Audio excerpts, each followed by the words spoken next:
Bem, malta, estou outra vez agora aqui no início do vídeo para explicar o que é que vai acontecer ao longo do vídeo. No vídeo de hoje decidi reagir à Guerra do Paraguai, pedido por muitos de vós já há muito tempo mesmo, já me pediram isto para aí há 2 meses sem usar. E até hoje ainda pedem este vídeo e finalmente hoje trago-vos este vídeo. Já sabem, o vídeo está na descrição, caso vocês queiram ver o vídeo de novo. Na descrição também está coisas muito importantes, tais como o meu e-mail de negócios, o meu Instagram e não só, o server Discord. Portanto, leiam a descrição, que há lá coisas importantes que provavelmente vocês querem saber ou talvez não, mas provavelmente sim, pá, não sei. Mas é isso, malta, fiquem com o vídeo.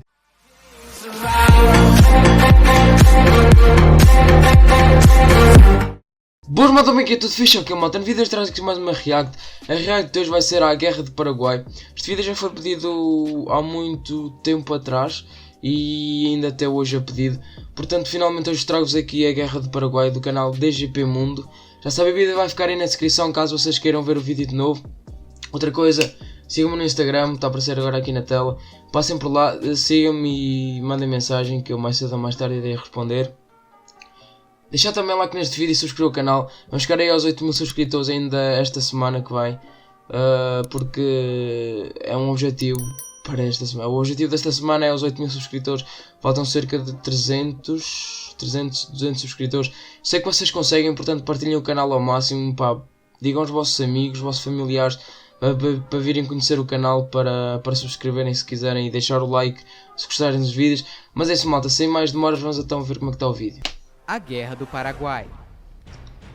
Antes de começarmos, é importante avisar que existem versões diferentes da Guerra do Paraguai. Alguns historiadores dizem que aconteceu de forma A, outro diz que foi de forma B, C, outro diz que a versão A está completamente errada. Enfim, é uma bagunça, então durante o vídeo eu vou falar um pouco sobre cada versão, ou pelo menos das mais plausíveis e conhecidas, ok? Então vamos começar conhecendo um pouco mais sobre os protagonistas da guerra, começando com o Brasil, que naquele tempo era o Império do Brasil, uma monarquia constitucional tendo como seu imperador Dom Pedro II. Uma coisa muito importante a se notar é que, apesar de ser grande, boa parte da população brasileira vivia na região litorânea do país, e as fronteiras no interior do continente não eram tão bem definidas. O exército do Brasil também não era um dos melhores, com cerca de apenas 18.000 homens. Porém, a sua marinha era bem poderosa. Já o Paraguai era uma república, tendo como seu presidente vitalício, ou ditador, chame do que acha melhor, Francisco Solano Lopes. E antes dele, quem governava o Paraguai era o seu pai. Foi durante este período que Solano viajou para a Europa, visitando países como França e Prússia, onde ganhou interesse e aprendeu bastante sobre táticas de guerra, exército, enfim. Foi aqui também que ele conheceu a sua mulher, Elisa Lynch. Assim que voltou para o Paraguai e tomou o poder, Solano começou a fortalecer o seu exército, com mais homens e melhores equipamentos. Alguns historiadores dizem que o Paraguai era um país que estava se industrializando, se desenvolvendo muito, e que esse suposto desenvolvimento paraguaio não estava sendo bem visto pelo Império Britânico. Inclusive, tem uma história muito conhecida de que os britânicos foram os verdadeiros culpados da guerra, dizendo que eles fizeram o Brasil e os aliados destruírem o Paraguai, porque ele era uma ameaça. Porém, muitos historiadores concordam que isso é um grande mito. O Paraguai não era desenvolvido ou industrializado coisa nenhuma, e muito menos representava algum perigo para o Império Britânico. Em geral, o Paraguai era mais um país agrário da América do Sul. Mas uma coisa é fato: naquele momento, o Paraguai era militarmente o país mais forte da região. E sobre seus territórios é complicado. Basicamente, o Paraguai controlava isso e reclamava isso com seus vizinhos. Ou seja, as fronteiras não eram tão bem definidas nessa região. E como vocês podem ver, o Paraguai não tinha saída para o mar, algo muito importante para o comércio. Então, para ter ligação com o mar, o Paraguai dependia muito da Bacia do Prata e desses rios para navegação. O problema é que a bacia causa conflitos desde muito tempo, principalmente entre Brasil e Argentina, que geralmente controlavam a região. Outro evento muito importante que aconteceu foi a Guerra Civil Uruguaia, entre o Partido dos Blancos, que estavam no poder, e os Colorados, que se revoltaram contra os Blancos. Tá, mas o que uma guerra no Uruguai tem a ver com isso? Bom, basicamente, Brasil e Argentina começaram a apoiar os Colorados, e o Brasil até lançou uma invasão no Uruguai para apoiar os Colorados, dizendo que brasileiros estavam sendo reprimidos no Uruguai. O problema é que os blancos eram amigos de Solano Lopes, e ele usou isso como motivo de guerra para atacar o Brasil. E aqui alguns historiadores entram em divergência mais uma vez. Alguns dizem que o Paraguai só atacou porque ele se sentiu ameaçado, já que estava com medo de perder o seu aliado na região e, consequentemente, perder acesso aos rios. Outros dizem que ele já estava planejando uma guerra há um certo tempo e tinha planos para criar um grande Paraguai, ou ao menos controlar os rios da região. Enfim, fato é que o Paraguai estava pronto para a guerra. A primeira ação hostil tomada pelos paraguaios foi capturar o navio brasileiro Marquês de Olinda, que levava consigo o então presidente da província do Mato Grosso. Ele e sua tripulação acabaram sendo presos e morreram alguns anos mais tarde na prisão. Alguns dias depois, os paraguaios começaram a invadir o território brasileiro na província do Mato Grosso, e só em 13 de dezembro eles declaram guerra oficialmente ao Brasil, iniciando assim a Guerra do Paraguai, também conhecida como Guerra da Tríplice Aliança. De início, o Paraguai avançou facilmente em território brasileiro. Como o Brasil não esperava uma guerra contra o Paraguai, ele não tinha um exército protegendo as fronteiras. Sendo assim, o Paraguai facilmente capturou cidade após cidade, chegando até Corumbá e posteriormente em Coxim. O Brasil, como é gigante e foi atacado de surpresa, demorou para ter uma reação, mas ele já começou mandando alguns homens para a província do Mato Grosso. Porém, com a infraestrutura da época, eles demorariam alguns meses para chegar. Em abril do ano seguinte, o Paraguai planejava uma outra invasão ao Brasil, desta vez no sul. Para falar a verdade, o ataque ao Mato Grosso foi basicamente uma distração, já que os seus objetivos ficavam nesta região. Porém, para chegar ao sul do Brasil, o Paraguai precisava passar pela Argentina. O Paraguai então pediu gentilmente: Argentina, deixa-me passar por tus territórios. E como a Argentina era meio que aliada do Brasil e queria ficar de fora da guerra, ela disse não. Então o Paraguai foi lá e invadiu a província argentina de Corrientes, capturando cidades e alguns rios da região. O Paraguai esperava que a província iria se juntar ao seu lado, já que algumas pessoas na Argentina apoiavam Solano Lopes. Porém, isso não aconteceu, e com o ataque paraguaio, a Argentina acaba entrando na guerra do lado do Brasil. Neste ponto da guerra, os blancos já tinham sido tirados do poder no Uruguai, e o novo governo colorado também se junta à guerra. Foi então que, em 1º de maio, foi assinado o Tratado da Tríplice Aliança, formada por Brasil, Argentina e Uruguai contra o Paraguai. Tanto o Brasil quanto a Argentina estavam totalmente despreparados para uma guerra. O Brasil tinha pouco mais de 18 mil homens, então foi criada a campanha Voluntários da Pátria, para poder aumentar o número do exército. E até que funcionou. Nos anos seguintes, o Brasil conseguiu aumentar grandemente o seu número de soldados. Vale lembrar que muitos desses voluntários da pátria eram escravos ou ex-escravos, com promessas de ganhar terras ou a carta de alforria. Já a Argentina não se saiu muito bem na hora de recrutar, pois muitas pessoas não estavam nem um pouco afim de se envolver neste conflito.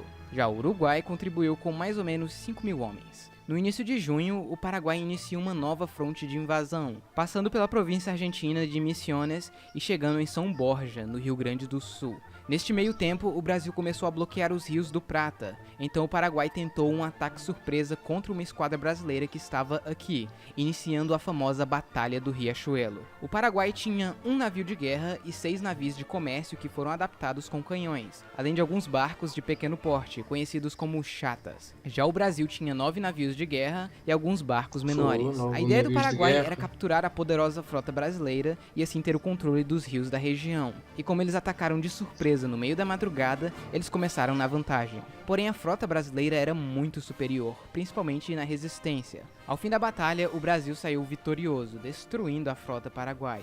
Essa batalha foi muito importante porque ela destruiu a marinha paraguaia e garantiu seu bloqueio. No entanto, o Paraguai ainda conseguiu avançar ao longo do rio Uruguai, capturando a cidade de Uruguaiana e quase chegando em território uruguaio. Porém, eles foram parados pelos aliados na Batalha de Jataí. Depois disso, a guerra mudou drasticamente, já que agora os aliados que começariam uma ofensiva. Algumas forças foram mandadas para Uruguaiana, onde eles fizeram um cerco na cidade, que acabou sendo bem sucedido. E no início de 1886, os aliados começaram uma invasão ao sul do Paraguai, capturando a fortaleza de Itapiru e estabelecendo um território aqui no sul do Paraguai. Alguns dias mais tarde, os paraguaios tentaram um contra-ataque surpresa ao acampamento aliado que estava aqui em Tuiuti, iniciando a maior e mais sangrenta batalha de toda a guerra e de toda a América Latina, onde mais de 30 mil soldados aliados lutaram contra 23 mil paraguaios. No fim, os aliados conseguiram virar o jogo e derrotar o exército paraguaio, que perdeu mais ou menos 12 mil dos seus melhores homens. Depois dessa batalha, a guerra ficou meio parada. Assim, como o Paraguai era isolado, os aliados não sabiam bem o que encontrar no interior do país, então eles precisavam avançar pelas margens do rio Paraguai, E aqui o Paraguai tinha uma série de fortificações para defender a capital, sendo a mais importante delas a fortaleza de Humaitá. Então, nos anos seguintes, a guerra basicamente se resumiu entre os aliados tentando avançar sobre essas fortificações e os paraguaios se defendendo e tentando pequenos ataques para expulsar os aliados. Em setembro, os aliados atacaram o forte de Cuzuru e saíram vitoriosos. Alguns dias depois, Lopes marca um encontro com o presidente argentino Bartolomé Mitre. Como ele sabia que a guerra estava perdida, ele tentou um tratado de paz, mas não aceitou os termos e a guerra continuou. 10 dias depois, os aliados lançaram um ataque ao forte de Curupaiti, onde foram massacrados pelos paraguaios, já que eles estavam em posições muito favoráveis dentro de trincheiras. Essa batalha causou uma estagnação na guerra, tanto que os aliados não conseguiram lançar um outro ataque de grande porte por quase um ano. Isso também causou um conflito de liderança entre os aliados, já que uns estavam culpando os outros por decisões tomadas na batalha. Em outubro, um dos caras mais importantes da guerra, Luiz Alves de Lima e Silva, que ficaria conhecido como Duque de Caxias, toma controle do exército imperial, que estava em frangalhos, já que muitos soldados, tanto aliados quanto paraguaios, estavam sofrendo pesadas baixas por causa de doenças, como cólera, malária e outras. Em muitos casos, as doenças matavam mais que os combates, e ficar no Paraguai não era fácil. Era um lugar pantanoso, úmido e desconhecido. O exército brasileiro era mal treinado e desorganizado. Então Caxias chega e coloca ordem na casa, treinando os homens, melhorando a higiene nos acampamentos. Ele inclusive trouxe balões que foram usados na Guerra Civil Americana para observar melhor as posições inimigas e conhecer melhor o território. E apesar da guerra ficar estagnada na fronte principal, os aliados conseguiram expulsar os paraguaios de outras frontes, exceto o Mato Grosso, que apesar de recuperar a cidade de Corumbá em 1867, eles só conseguiram expulsar os paraguaios definitivamente no ano seguinte.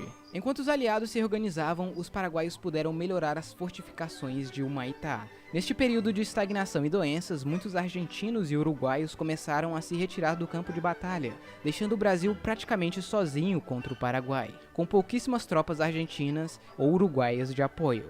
O plano de Caxias era fazer um cerco ao Humaitá e cortar sua ligação com Assunção. Ele começou mandando tropas para avançar pela esquerda para capturar territórios ao norte de Humaitá. E em agosto ele lança um novo ataque ao forte de Curupaiti, desta vez bem sucedido, além de forçar sua marinha a passar de Humaitá e cortar a ligação fluvial do forte com a capital Assunção, e começando assim o cerco de Humaitá. Neste ponto da guerra, Solano já tinha saído de Humaitá e ido para o norte, onde descobriu que o seu irmão estava planejando um golpe de estado junto com algumas pessoas do governo. Todas elas foram executadas no chamado Massacre de São Fernando. Voltando a Humaitá, o cerco duraria vários meses, no qual aconteceram algumas batalhas sangrentas, até que em agosto o Brasil finalmente captura a fortaleza de Humaitá. Neste meio tempo, o Brasil consegue retomar os territórios do Mato Grosso e avançar nas terras disputadas com o Paraguai. E agora, sem a fortaleza de Humaitá bloqueando o Brasil Paraguai, é que os aliados ganhou esta conseguiram guerra, avançar basicamente. numa capital. Mas os paraguaios ainda tinham outras fortificações que Caxias decidiu pegar antes de ir para Assunção. Foi aí que aconteceu a famosa Dezembrada, iniciando na Batalha de Itororó, depois em Avaí, Itaibapé e, finalmente, Lomas Valentinas, onde o que restou do exército paraguaio foi completamente destruído. E em 1º de janeiro de 1869, o Brasil chega em Assunção. Para muitos, a guerra deveria ter acabado aqui, porém Solano Lopes fugiu para o norte e recusou a rendição. Então, o Brasil decidiu persegui-lo. Para o Duque de Caxias, a guerra estava acabada. Então ele deixa o comando do exército e é substituído pelo Conde D'Eu, o marido da princesa Isabel. Essa fase final da guerra se resume basicamente em Solano Lopes fugindo para o norte e mandando o que ele tinha para retardar o avanço brasileiro que estava o perseguindo, inclusive crianças, mulheres e idosos. Em junho, um governo provisório fantoche do Brasil assume o controle do Paraguai. Alguns meses depois, o Brasil consegue capturar a capital provisória do Paraguai de Lopes, e dias depois acontece a última grande batalha da guerra, a Batalha de Acosta Nu, que ficou conhecida por ser lutada por crianças, mulheres e idosos. E obviamente, eles foram massacrados pelos experientes soldados brasileiros. Porém, isso deu tempo de Lopes fugir mais ainda para o norte. Neste meio tempo, uma série de pequenos conflitos aconteceram, até que em 1º de março de 1870, os brasileiros finalmente conseguem armar uma emboscada para capturar Solano Lopes, aqui em Cerro Corá, no norte do Paraguai. Solano acabou sendo ferido na tentativa de fuga, e quando estava sendo capturado, ele tentou atacar um general brasileiro e acabou sendo morto por um soldado, dando fim à guerra. No Tratado de Paz, o Paraguai acabou perdendo as disputas territoriais que tinha com o Brasil e com a Argentina, com exceção do Grande Chaco, que ainda causou alguns desentendimentos entre Paraguai e Argentina. Apesar da vitória brasileira, essa guerra teve efeitos negativos para todos. O Brasil teve que pagar empréstimos que fez para a guerra, o que causou uma bela dívida. Mas o Brasil até que conseguiu se recuperar rápido disso. O grande problema foi que o exército imperial agora estava bem mais forte e se sentindo desprezado pelo imperador. Alguns anos depois, eles ajudariam no golpe da República, que tiraria Dom Pedro II do poder e acabaria com a monarquia. Já o Paraguai passou por momentos difíceis. Muitos dizem que o Paraguai perdeu cerca de 60% da sua população. Alguns chegam a afirmar que 95% dos homens adultos morreram, números extremamente altos. Porém, não é 100% certeza que estejam certos, já que outros dizem que o Paraguai não perdeu tantas pessoas assim, e que o real número seria entre 10% e 18% da população, o que continua sendo um número alto, mas não 95%. No geral, é impossível afirmar com certeza o número exato, já que o Paraguai era muito isolado, e existem várias fontes diferentes com números diferentes da população paraguaia antes da guerra, que varia entre 200 mil e 1 milhão de pessoas. Ou seja, isso ainda vai causar muita discussão entre historiadores. Logo depois da guerra, Solano Lopes era visto no Paraguai como um ditador sanguinário que arrastou seu país para uma guerra sem motivo e quase impossível de ser ganha. Mas hoje ele é considerado um herói nacional, e isso obviamente ainda causa bastante discussão hoje em dia. E bom pessoal, no mais é isso, espero que vocês tenham gostado. Se eu esqueci ou errei alguma coisa, não se esqueça de comentar aí embaixo. E eu queria agradecer aos patrocinadores. Bem, o vídeo acho que já não tem mais nada. Provavelmente não deve ter mais nada em relação à história. O que eu tenho a dizer sobre...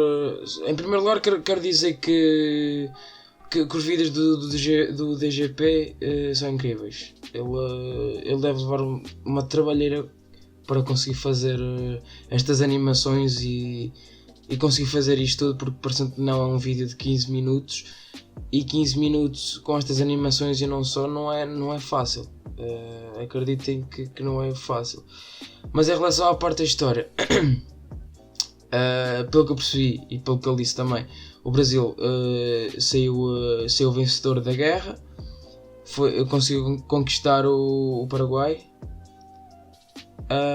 e o rei de Paraguai, o rei que comandava o país, pelo que ele disse agora aqui no final, foi odiado por basicamente todo o país do Paraguai. No meu caso, se eu fosse do Paraguai, provavelmente também o ia odiar, porque né, ele criou uma guerra sem ter razões, basicamente. Mas é isso, malta. Essa é a minha opinião sobre o vídeo. Um vídeo bem estruturado, um vídeo muito bem feito, que explica a guerra do Paraguai muito bem. Com boa animação, com boa música, com bom relatador, incrível mesmo. Já sabem, malta, o vídeo vai ficar aí na descrição caso vocês queiram ver o vídeo de novo. Portanto, siga a deixar o vosso like, aproveita se for inscrito e inscreve-te. E pessoal, fui, obrigado.